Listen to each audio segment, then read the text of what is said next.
Bonjour tout le monde, j'espère que vous allez bien.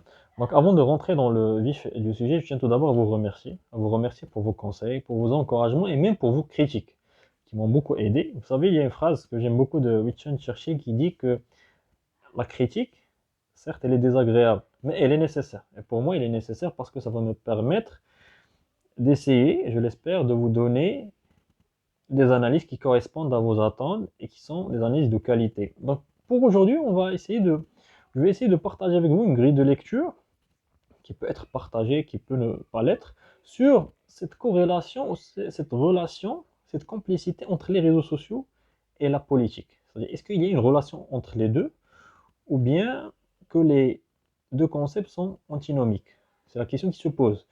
Pour moi, je pense qu'ils sont étroitement liés. Pourquoi? Tout simplement parce qu'aujourd'hui, les réseaux sociaux, quand on pose une question à une personne, on pose la question suivante: est-ce que les réseaux sociaux ont une relation avec la politique? Tout le monde va dire oui.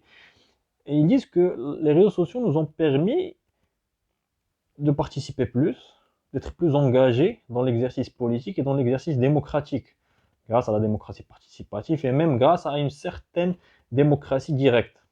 C'est-à-dire on peut interagir avec le politique directement à travers la plateforme ou à travers les réseaux sociaux.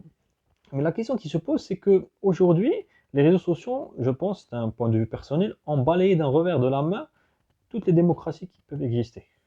Et aujourd'hui, on est face à une démocratie de l'image, c'est-à-dire que les réseaux sociaux, à travers les images qu'ils véhiculent, a créé une certaine démocratie de l'image qui tend vers une hégémonie de l'image, c'est-à-dire que l'image est le juge. Et aujourd'hui, l'image, c'est elle qui dicte nos actions et nos réactions par rapport à ce qui se passe dans le monde. Par exemple, la situation ou ce qui se passe aux États-Unis par rapport à la question raciale et par rapport à l'affaire de George Floyd, toutes nos réactions sont en fait un résultat des images qu'on est en train de voir sur les réseaux sociaux. Et pourquoi cette notion d'image est importante? Tout simplement parce que l'image, elle fait sortir nos émotions, elle fait sortir nos sentiments, et tous sentiments sont spontanés. Et tout ce qui est spontané est manipulable par essence.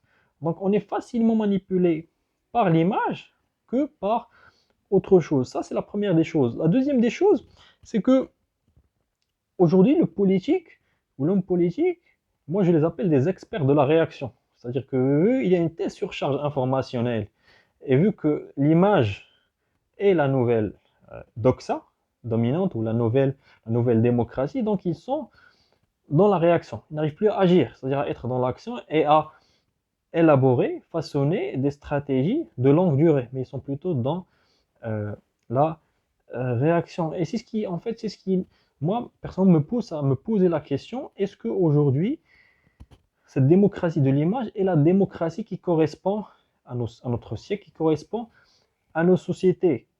C'est la question qui se pose, et j'espère que cette question, il faut se la poser pour pouvoir comprendre ce qui se passe.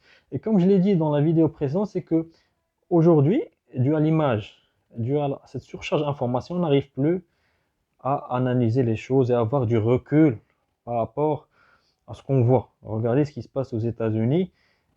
Personne n'arrive à donner le constat adéquat. Pourquoi? Parce qu'on est sous le coup de l'émotion et on n'est pas dans une certaine objectivité pour pouvoir analyser ce qui se passe là-bas. C'est le problème qui se pose, et c'est la question qu'on doit se poser nous tous.